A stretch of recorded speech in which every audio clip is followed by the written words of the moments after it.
భద్రాద్రి కొత్తగూడెం జిల్లా బుగ్గంపాడు మండలం రైతు వేదికలో 35 మంది లబ్ధిదారులకు కళ్యాణలక్ష్మి, షాదీ ముబారక్ చెక్కులు పంపిణీ చేసిన ఎమ్మెల్యే పాయం వెంకటేశ్వర్లు.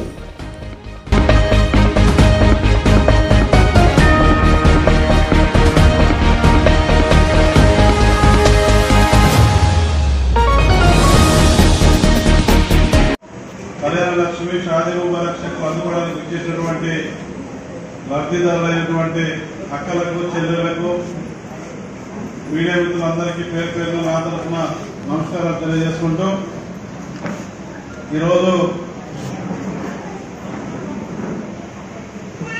మీ అందరికీ ముందుగా చెక్కులు అందుకోవడానికి ఇచ్చిన మీ అందరికీ ముందుగా శుభాకాంక్షలు తెలియజేస్తా ఉన్నాను.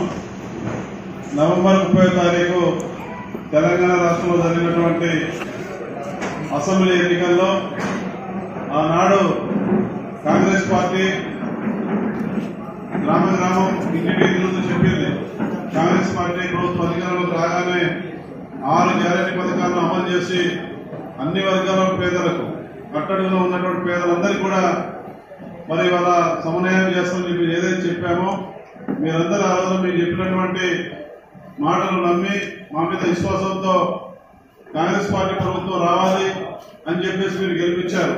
మంచి మేయర్తో గెలిపించారు. ఈ నియోజకవర్గంలో కూడా 35,000 ఓట్ల మెజార్టీ ఇచ్చారు. తెలంగాణ రాష్ట్రంలో కూడా ప్రజలందరూ కూడా కాంగ్రెస్ పార్టీ ప్రభుత్వ అధికారంలో రావడానికి సహకరించారు. మరి ఆ రోజు చెప్పిన మాట ఏదైతే ఉందో ఆ మాట కట్టుబడి ఈనాడు ముఖ్యమంత్రిగా ప్రమాణ స్వీకారం చేసిన దగ్గర నుంచి నేటి వరకు కూడా గౌరవ ముఖ్యమంత్రి రేవంత్ రెడ్డి గారు 6 గ్యారెంటీ పథకాలను ప్రధానంగా వాటికి ప్రియారిటీ ఇస్తూ ఇప్పటికే 5 గ్యారెంటీ పథకాలను మన ముఖ్యమంత్రి గారు ప్రారంభం చేయడం జరిగింది. అందులో ప్రధానంగా ఆడబిడ్డలకు ఆర్టీసీ బస్సుల్లో ఉచిత ప్రయాణం. ఇప్పటి వరకు మన తెలంగాణ రాష్ట్రంలో ఉన్నటువంటి మన ఆడబిడ్డలు, మహిళలందరూ కూడా 25 కోట్ల మంది 0 బిల్లు మీద ఆర్టీసీ బస్సుల్లో ప్రయాణం చేశారు. రెండవది రాజీవ్ ఆరోగ్యశ్రీ పథకం. ఈ పథకం గతంలో మీకు తెలుసు. ఆరోగ్యశ్రీ అనగానే మీకు గుర్తొచ్చేది ఆనాటి ముఖ్యమంత్రి కాంగ్రెస్ పార్టీ ప్రభుత్వంలో వైఎస్ రాజశేఖర రెడ్డి గారు గుర్తుకొస్తారు. ఆనాడు వైఎస్ రాజశేఖర రెడ్డి గారు కూడా 1,000 లక్షల కుటుంబాల్లో ఆరోగ్యశ్రీ పథకాన్ని అందించి ఫ్రీగా వైద్యం చేయించి ప్రాణాలు కాపాడినటువంటి మహానుభావుడు ఆనాడు వైఎస్ రాజశేఖర రెడ్డి గారు. మధ్యలో పథకం లేదు.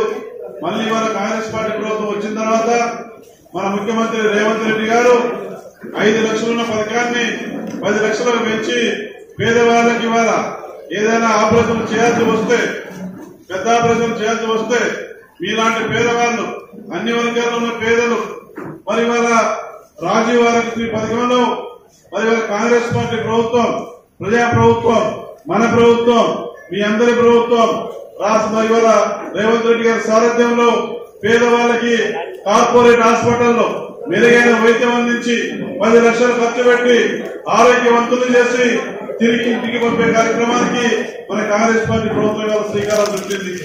అవే కాకుండా పోయిన నెల 27వ తారీఖున మరో 2 పథకాలు ప్రారంభించారు మన ముఖ్యమంత్రి గారు. హైదరాబాద్ లో 500కే గ్యాస్ బండ, రెండవది 200 యూనిట్లు కరెంటు కలుసుకున్న వాళ్ళకి ఫ్రీ కరెంటు, అది 1వ తారీఖు నుంచి అమలవుతా ఉంది. ఈ నెల గ్యాస్ బండ్ అయిపోగానే 500కి మీకు గ్యాస్ బండ్ వస్తుంది. ఇవాళ ఇంటి బిల్లు కూడా, కరెంటు బిల్లు కూడా నెల మీరు ఈ నెల నుంచి బిల్లు కట్టే పని ఉండదు. 200 కరెంటు యూనిట్లు వాడుకున్నా కూడా ఉచిత కరెంటు 0 బిల్లు మీకు అధికారులు ఇస్తారు. ఎవరైనా ఒకటి మరి 200 యూనిట్లు ఖాళీ మీకు ఉచిత కరెంటు అందకపోతే వెంటనే మీరు దరఖాస్తు పెట్టుకోండి. మీ పేరు తేడా ఉండవు, రేషన్ కార్డు ఇవ్వకునో, ఆధార్ కార్డు లింక్ చేయకునో, మీకు రాకపోతే వెంటనే మన ఎంపీడీఓ ఆఫీస్ లో మరి కౌంటర్ కూడా పెట్టారు. మీరు దరఖాస్తు పెట్టుకోండి. ప్రతి ఒక్కరికి, ప్రతి పేదవాళ్ళకి ఈ కులం ఆ కులం కాకుండా, ఈ పార్టీ ఆ పార్టీ చూడకుండా పేదవాళ్ళందరికీ కూడా 200 యూనిట్ల వరకు ఫ్రీ కరెంట్ ఇవ్వడానికి మరి మన ముఖ్యమంత్రి గారు ప్రారంభం చేశారు. అది ఇవాళ ప్రజలకు అందుతా ఉంది. ఇక 5వ పథకం గ్యారంటీలు, 5వ పథకం మొన్ననే మన భద్రాచలం వచ్చినారు మన ముఖ్యమంత్రి గారు.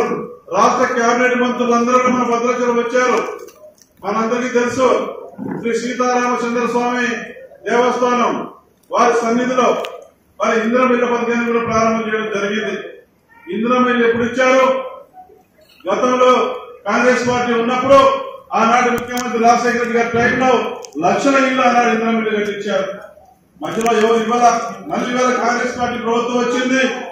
పేదవాళ్ళందరికీ ఇందిరమ్మ ఇల్లు కట్టియాలని ఆ పథకాన్ని మన 11వ తారీఖున మన ముఖ్యమంత్రి గారు మన భద్రాచలంలో ప్రారంభం చేయడం జరిగింది. ఇవాళ పేదవాళ్ళందరికీ కూడా మీకు ఇంటి జాగా ఉండి గడ్డిళ్ళు, పూరిళ్ళు, అదేవిధంగా రేకులు వేసుకున్న వాళ్ళు, వర్గాలు వేసుకున్న వాళ్ళు ఎవరైతే పేదవాళ్ళు ఉన్నారో పేదవాళ్ళందరికీ కాంగ్రెస్ పార్టీ ప్రభుత్వం, ఈ ప్రజా ప్రభుత్వం మరి మీ అందరికీ ఇల్లు కట్టి ఇవ్వడానికి కూడా ఆ పథకాన్ని కూడా ప్రారంభం చేసిందని చెప్పడానికి నేను సంతోషపడుతూ ఉన్నా.